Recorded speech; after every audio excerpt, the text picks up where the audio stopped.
you start the stream yet? I'm doing it now. Okay, I wasn't sure if you were the mic wasn't working. September 22nd, 2021. Gold. To taper or not to taper, that is the question. Summary. The FOMC meets today and Chairman Powell will let us know about the future of tapering, and whether interest rates are going to go up, down or stay the same. We believe that the Fed cannot raise interest rates. We are at a pivotal point in terms of the credit markets, and raising interest rates at the same time we have a debt ceiling deadline does not make sense. The FOMC meets today and Chairman Powell will let us know about the future of tapering, and whether interest rates are going to go up, down or stay the same. Our guess is that markets may initially be bearish, if there is any kind of tapering talk. We believe that the Fed cannot raise interest rates. We are at a pivotal point in terms of the credit markets, and raising interest rates at the same time we have a debt ceiling deadline does not make any sense. The markets are volatile in anticipation of any change in interest rates. The Fed does have an enormous influence on the markets, as today shows. The 10-year note has been trading at about 130, and we are looking at the CPI coming out at about 5.3% inflation. Based on current inflation, purchasing power is declining fast. We are still getting supply problems that are causing price inflation in addition to monetary inflation, which is caused by the Fed's massive stimulus being pumped into the economy. The more money the Fed creates, the more the dollar's purchasing power declines. Since Nixon took the dollar off the gold standard, the US has been exporting inflation to the rest of the world. After decades of the US dollar being the world's reserve currency, that dominance is in decline. The Fed may put a cap on the 30-year bond to cap interest rates, so debt payments remain manageable.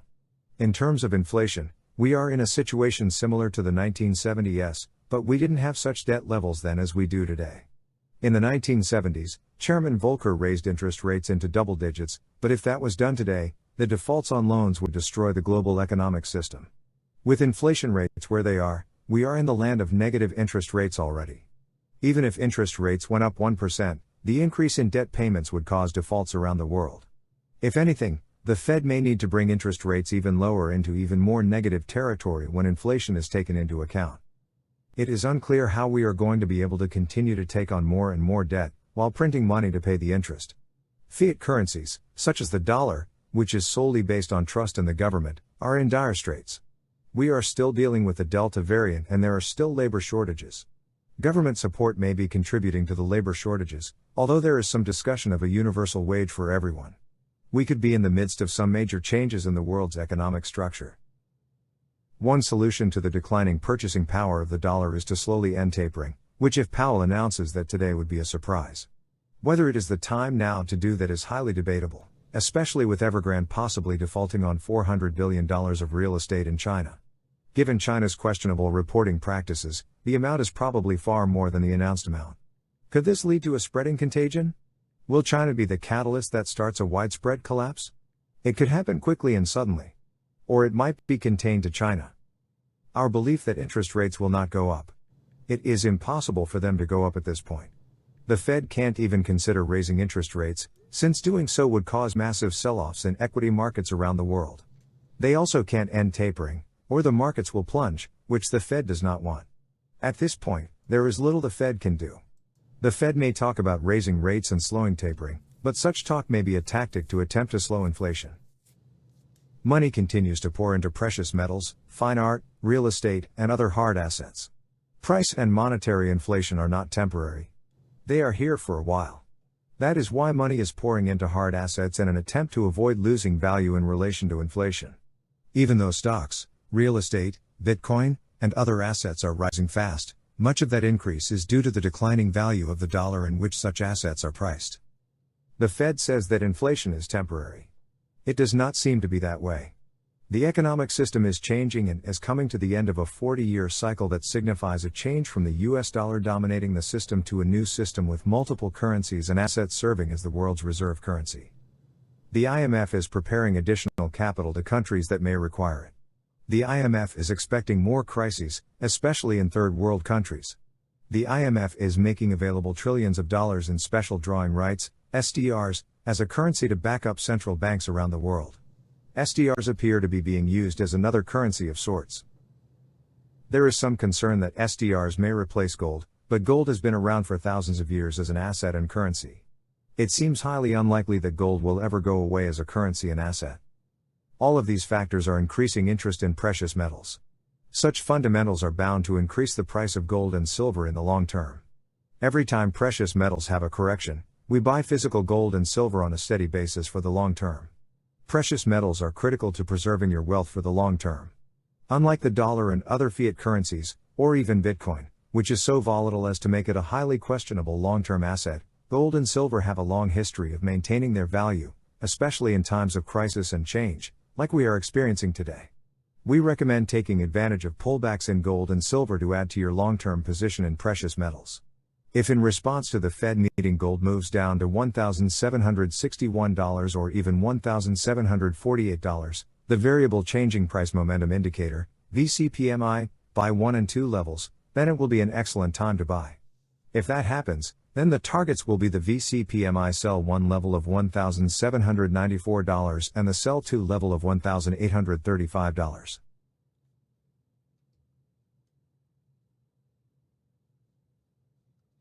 I wanted to share this page with you, and bear with me here. The unemployment claims came out this morning.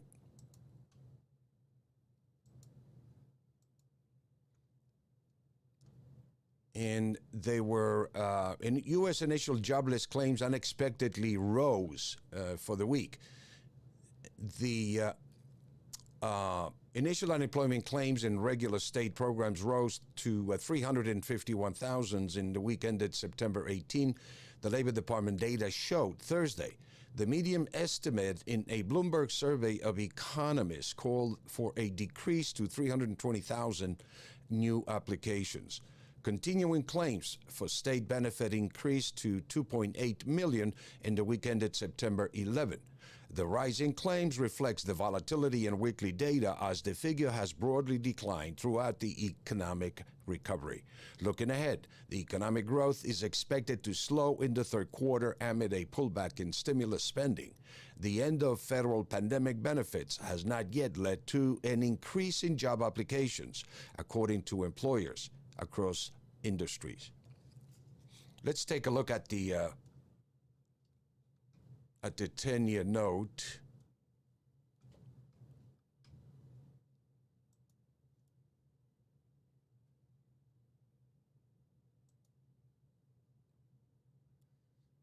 And we're at 136, up 3 basis points. It has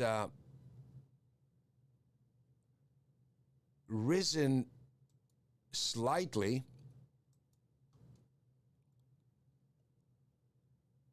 from this low that we saw here of about 116. So we're beginning to see a little bit of an increase in yield on the 10-year note, reflecting basically higher rates. Regardless of where we are, if you take into consideration, like I pointed out in my article, the inflation rate that we're running, which is a little bit higher than expected now. I think it is about 4.4%, and the CPI is running at about 5.3%, according to the government data. According to shadow stats, inflation is running at more like 12, 13%. So we've seen basically some selling occurring here on the basis of I just don't see an economic reason for this correction, except that we got some paper selling into this market that essentially, as you can see, created a bearish price momentum, and the market has come down to the levels of the daily that you see on the left of the chart of 1759 to 1750.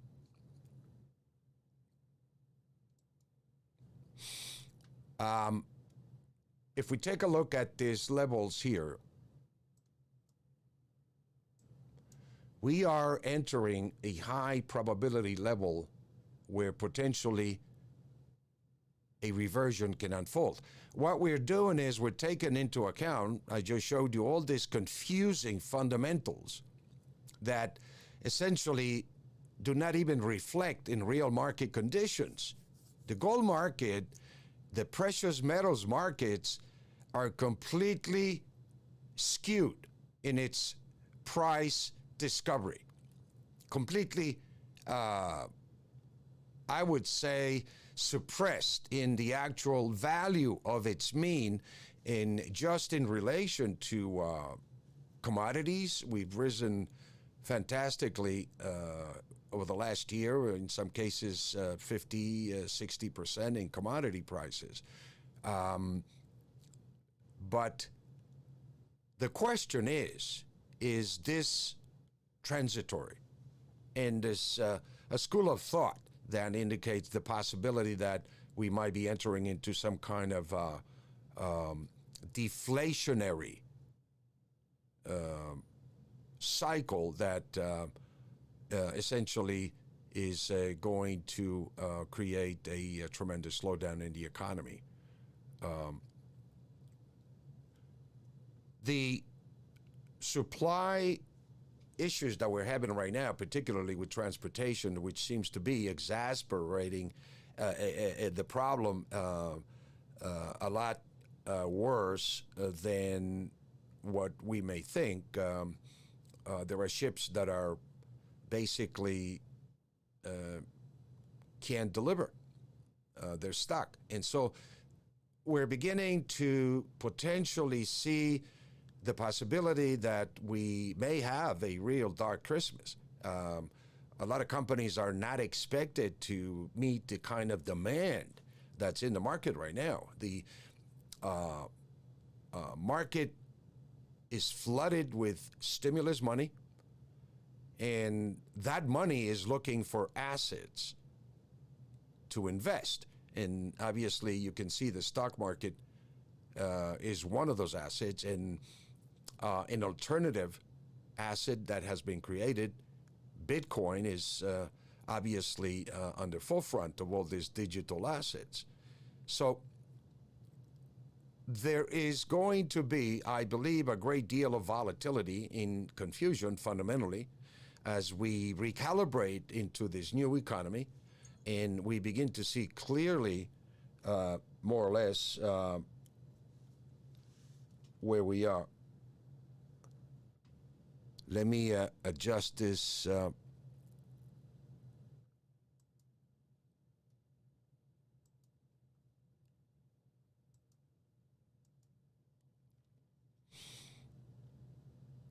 I hope that you can see the screen here on my private trading room here.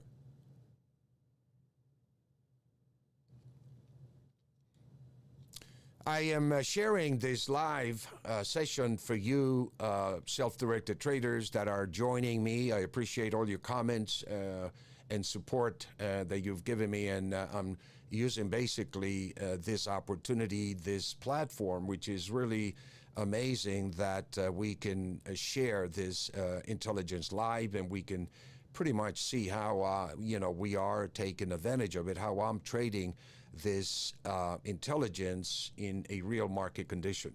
We have chosen primarily to trade gold, silver, and Bitcoin in terms of the futures contracts, but we do trade assets, digital assets, like GBTC, which is the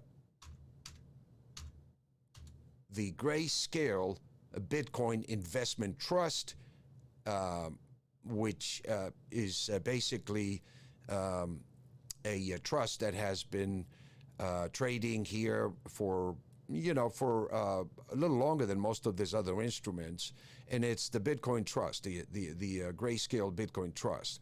We also trade the Grayscale Digital Asset,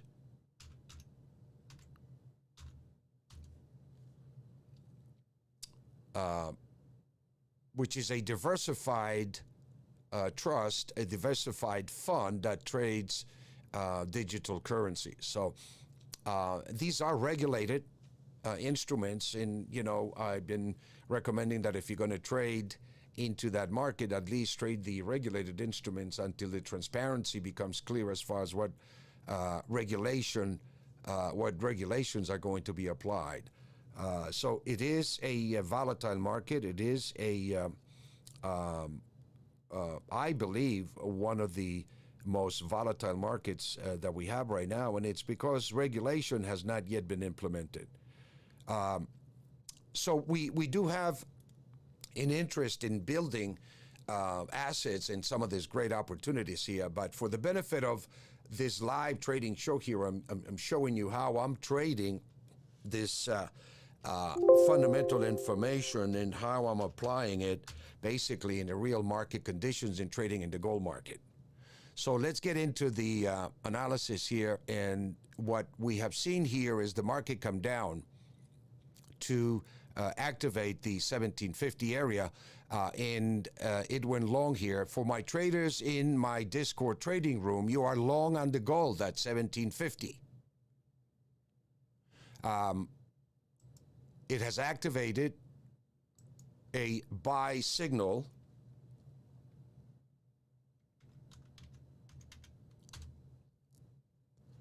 from that B2 level. So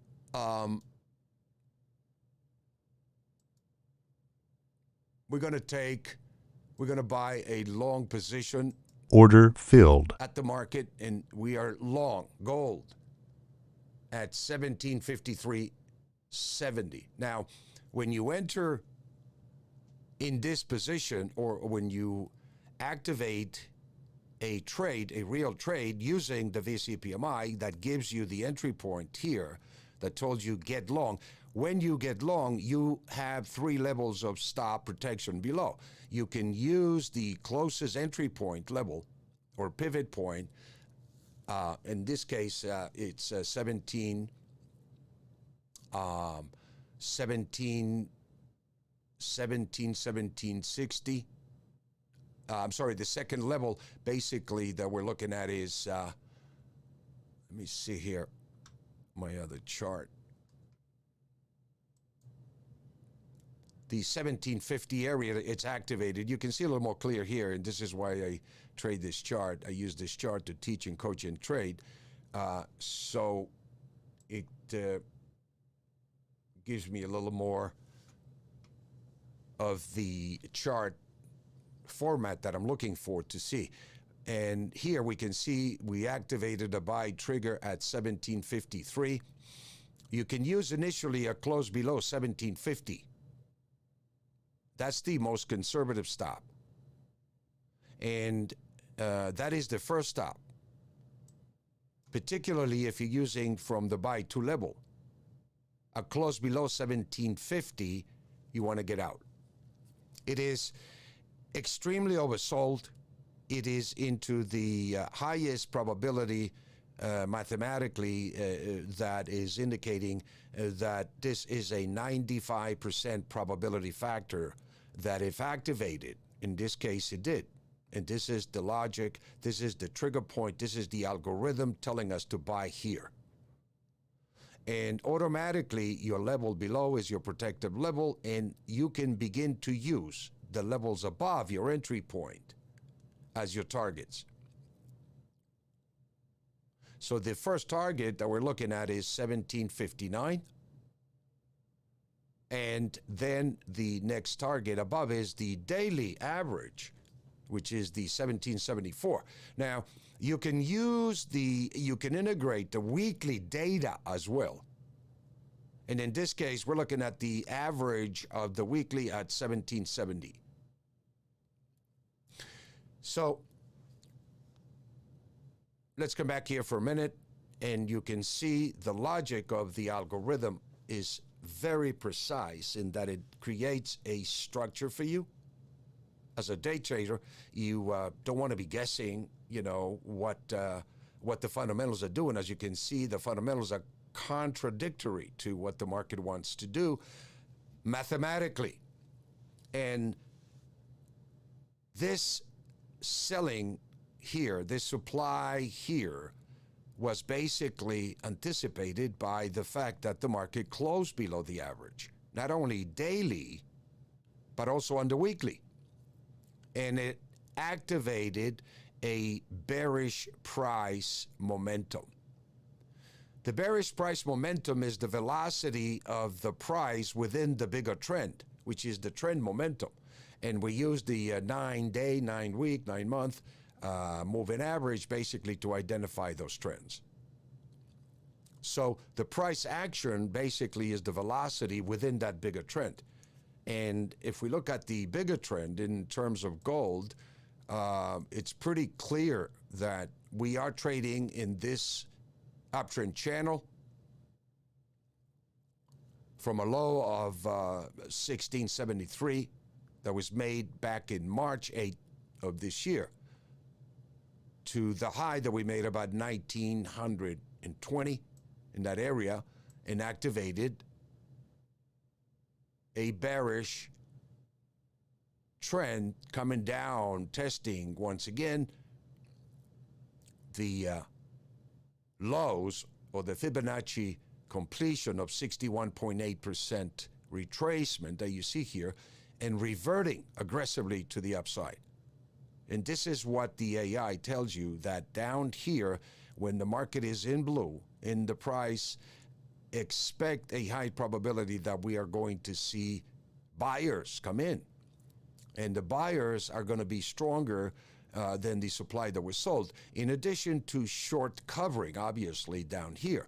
But this clearly identify where you need to cover your shorts, and upon confirmation, you can see the market price momentum reach the perfect extreme levels. And in this case, got up to 1835 on September the 3rd, met the target, and reverted back down again to the mean, to test the mean and to test the extremes below the mean.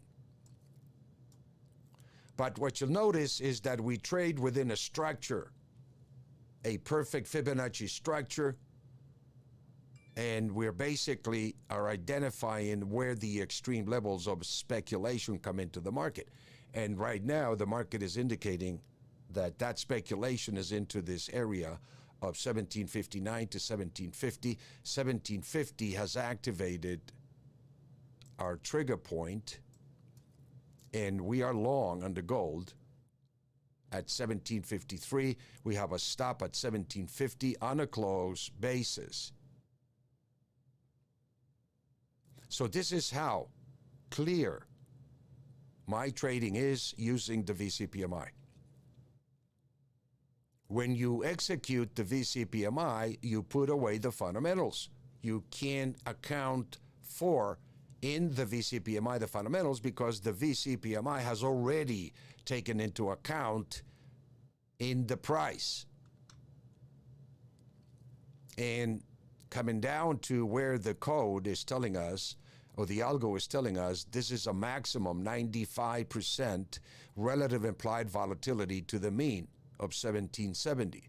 And if activated, you're getting the math to go on your side, telling you that on a simple reversion to the mean principle, regardless of the fundamentals, the market can rally up to 1770. Initially, the first target would be the daily of 1759.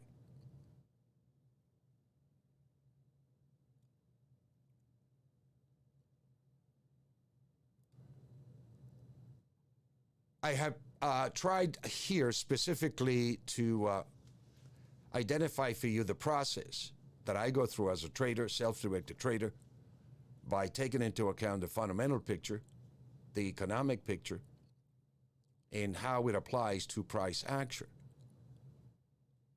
They don't necessarily go together all the time. There are a lot of other variables that take into account regardless of the fundamentals. And in this case, if we're looking at the gold market, gold is in one of the most bullish fundamentals historically, particularly if inflation is not transitory. So I believe that we're looking at a tremendous asset that is undervalued, oversold, and that it will reflect, and not just as markets do, regardless of any trader or government.